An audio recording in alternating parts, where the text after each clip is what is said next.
مرحبا فيكم من جديد في قناتي. اليوم وصفتنا جدا لذيذة للي يحبون الباستا وراح نسويها بالتونة. يلا نشوف المقادير.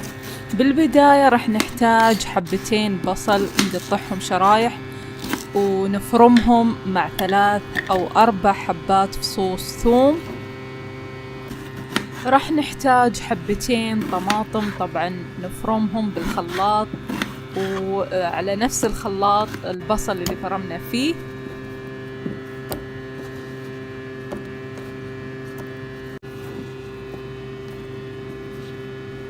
وبكذا صار جاهز. الآن راح نحط في تاوى راح نحط زيت التونة. طبعا مهمة هذه الخطوة، زيت التونة وشوي من زيت زيتون علشان تعطينا نكهة التونة بكل قطعة.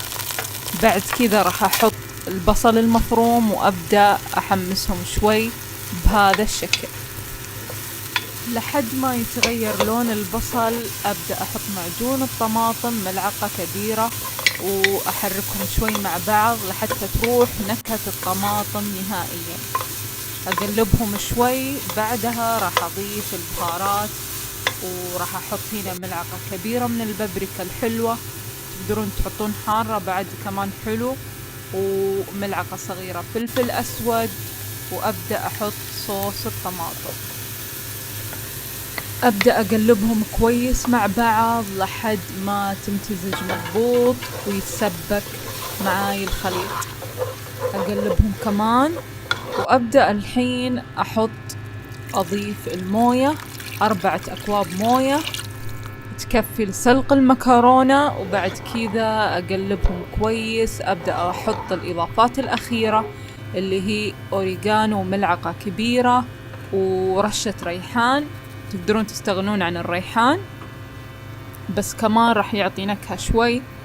وأبدأ الحين أحط المكرونة، أي نوع مكرونة. حطيت هنا الأسطوانية، حطيت 3/4 الكيس. وبكذا تقريبا خلصنا. راح نخليها تستوي بس ونبدأ نشوف الخطوات التالية.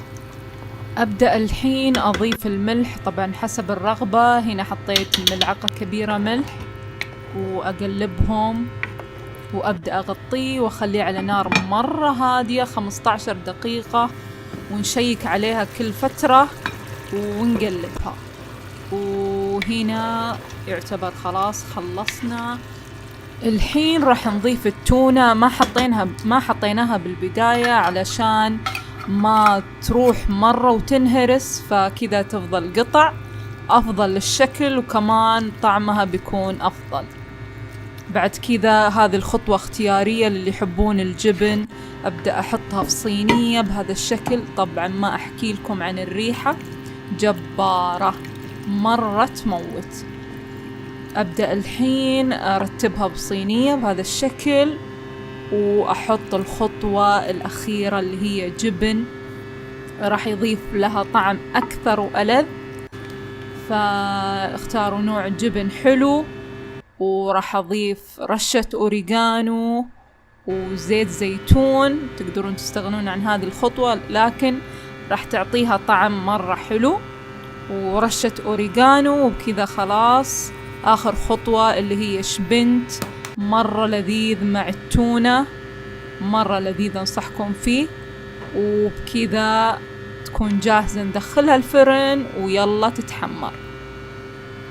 بعد ما طلعناها ريحتها تموت يا جماعة الخير، ما قدرت أقاومها، مرة شكلها يشهي وريحتها عذاب. اللي يحبون التونة أنصحكم تسوون هذه الطريقة وراح تدمنونها أكيد 100%. مرة خيال ولذيذة ومتسبكة صح، ولذيذة لذيذة جدا وما تاخذ وقت أبد، مرة سهلة.